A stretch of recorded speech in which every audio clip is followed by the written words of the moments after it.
Paul Tournier said, "Faith is not a shelter against difficulties, but belief in the face of all contradictions." My guest is taking us to China, where everyone who belongs to Jesus Christ lives that truth.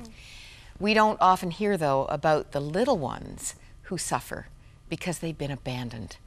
Nicole Chmelar is here from Iowa, and she is the volunteer coordinator with Bring Me Hope. And we are just meeting Nicole. Yeah, just this morning.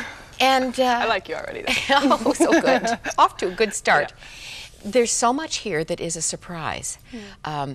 This is a relatively new ministry, Bring Me Hope, 5 years old, operating in China with head offices in California. Yeah. And you live in Iowa. I do, in the middle of the cornfields, actually. And you're volunteering with this marvelous work in a very faraway place. Yeah. How did this happen? It's kind of a crazy story. Like you said, I'm from Iowa, and I'm the oldest of 7 kids, so I have 6 younger brothers and sisters.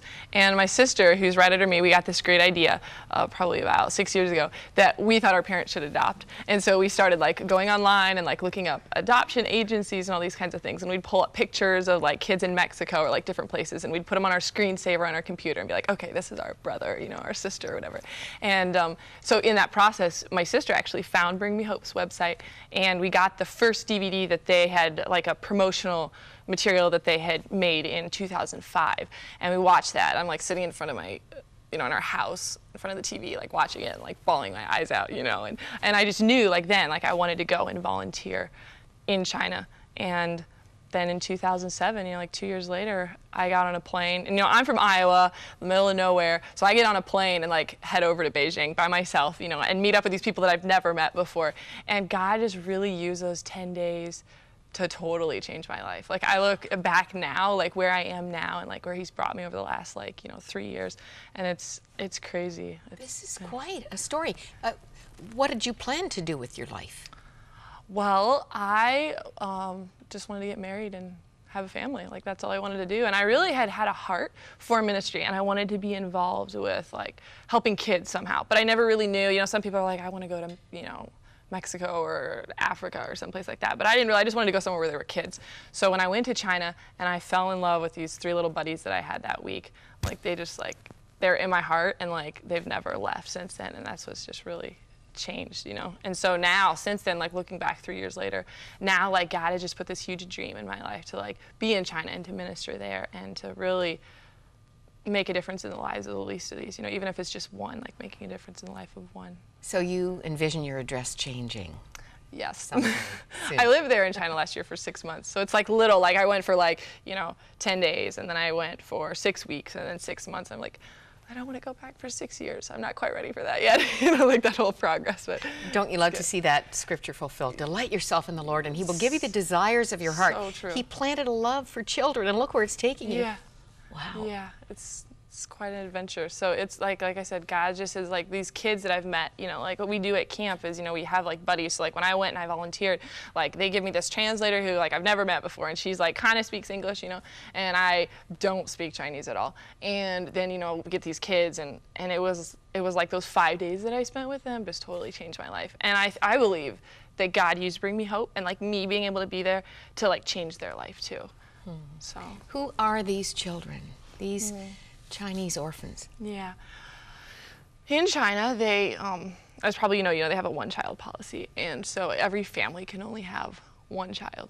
And so a lot of parents, you know, maybe they have a child who maybe has something like a cleft lip, or maybe they have some kind of disability, or maybe it's a girl, you know, and they want a son because they want a son who can, you know, have a great education and like a job and take care of his parents and things. And so then these kids, you know, a lot of them are just abandoned. You know, we've heard stories of kids who have been left in garbage cans, or, you know, on the steps of an orphanage. Left in the snow. Yeah, just all so sad. It makes me very angry, just these kids, you know, like the way they've been abandoned. So they are abandoned, and then, you know, somebody might usually find them and take them to these government-run orphanages, and that's where they pretty much sit. You know, we hear stories of like babies who, you know, there can be like rooms in the orphanage where there's just, you know, lines of cribs, and these babies just lay there. And like, you know, there's like maybe a handful of workers who are there and all these kids, And so there's no nurture. So there's no nurturing, right? I've heard stories of like a little girl who was adopted, and like she couldn't even really like accept like hugs, you know, because she'd just been laying in a crib for like, you know, a year or whatever. And so they're just there, and then they grow up, and you know, maybe they go to school,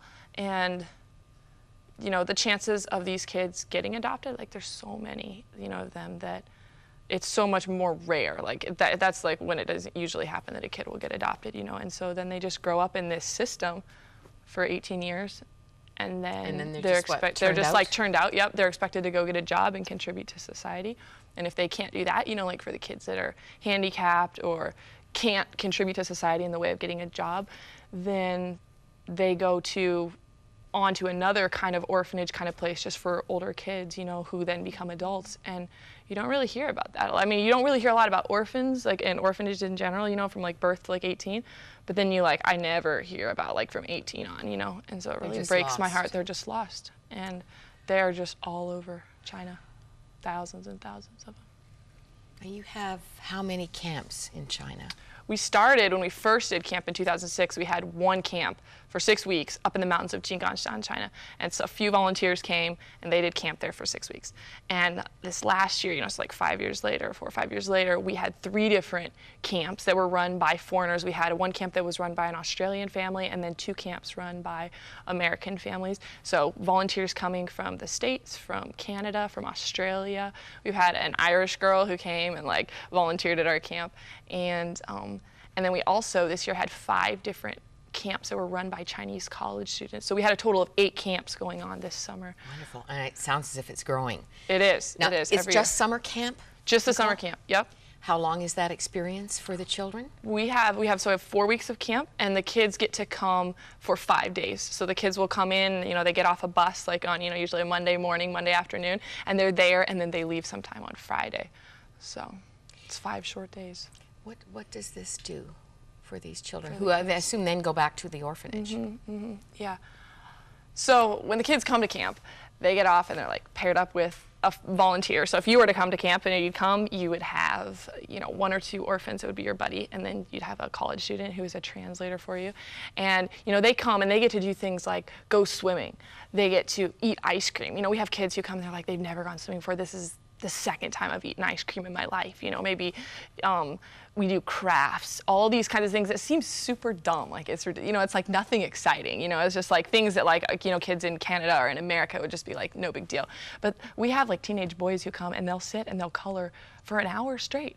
And because like they've never like been able to experience that before. So they come, and these volunteers, you know, they're loving on them and, you know, really showing that unconditional love to them. And like it just changes them. You know, we see kids who come, you know, at the beginning of the week and maybe they're not interacting and, you know, with them, and they're withdrawn and they're quiet. But then by Friday, they're just like, they're crying as they get on the bus because they've made this bond, you know, with their volunteer. And so. One of our staff members with his wife and young son and members of their church from this area were there this summer. Yeah. And I have been looking at just great pictures